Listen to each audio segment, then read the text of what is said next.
Brought to you by Penguin.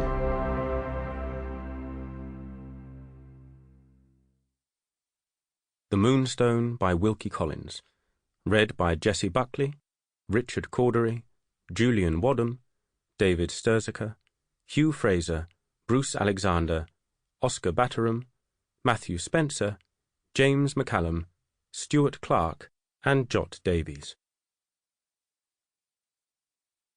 If you're coming to this Penguin Classic for the first time, then we'd recommend that you skip the introduction for now and return to it later, as it contains details of the plot. Please skip forward to Chapter 1 now, if you'd rather not listen to the introduction yet. Introduction. Here was our quiet English house suddenly invaded by a devilish Indian diamond, bringing after it a conspiracy of living rogues set loose on us by the vengeance of a dead man. That was our situation, as revealed to me in Mr. Franklin's last words. Who ever heard the like of it? In the 19th century, mind, in an age of progress, and in a country which rejoices in the blessings of the British Constitution. Nobody ever heard the like of it, and consequently, nobody can be expected to believe it. I shall go on with my story, however, in spite of that. Page 46. T.S. Eliot famously described The Moonstone as the first, the longest, and the best of the modern English detective novel. In its own time, Collins's thriller was an immediate bestseller, and one of his most popular novels. William Tinsley, who published The Moonstone, reported that the serial version was sensational. During the run of The Moonstone as a serial, there were scenes in Wellington Street that doubtless did the author's and publisher's hearts good, and especially when the serial was nearing its ending. On publishing days there would be quite a crowd of anxious readers waiting for the new number, and I know of several bets as to where the Moonstone would be found at last. Even the porters and boys were interested in the story, and read the new number in sly corners, and often with their packs on their backs. Trollope's The Eustace Diamonds, in part a parody of the Moonstone, was clearly inspired by it. Dickens's The Mystery of Edwin Drood, 1870, and Conan Doyle's The Sign of Four, 1890, also incorporate material from The Moonstone.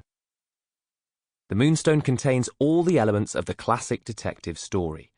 Concealed clues and garbled messages in need of decoding, tension between the inefficient local policeman and the competent but idiosyncratic detective, in this case Cuff, a mine of learning on the trumpery subject of rose gardens. Page 107. The complications and delays caused by a character's concealing crucial evidence, the detective's summing up of the case, the incrimination of person after person until the arrest of the least likely person of all. As Howard Haycraft points out, The Moonstone anticipates Agatha Christie's The Murder of Roger Ackroyd by 60 years in making the editor-narrator the culprit.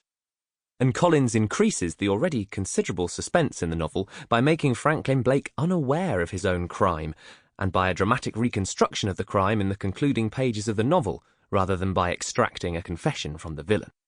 The detective fever, page 131, of The Moonstone is also due to the fact that detective and reader are in possession of the same carefully edited information throughout the novel, anticipating what is now considered the detective novel's fair play formula. The historical, legal, medical and police materials for The Moonstone were assembled from a number of sources with great precision. Collins's root plot is derived from an episode at the gates of Somnauth in 1843, in which Lord Ellenborough sought to replace a Hindu sacred object, allegedly looted by the Afghans 800 years previously, to the ruins of the holy city of Somnauth. Collins's notes for his novel indicate that the Moonstone itself derived from the combined history of a number of famous gems looted in India.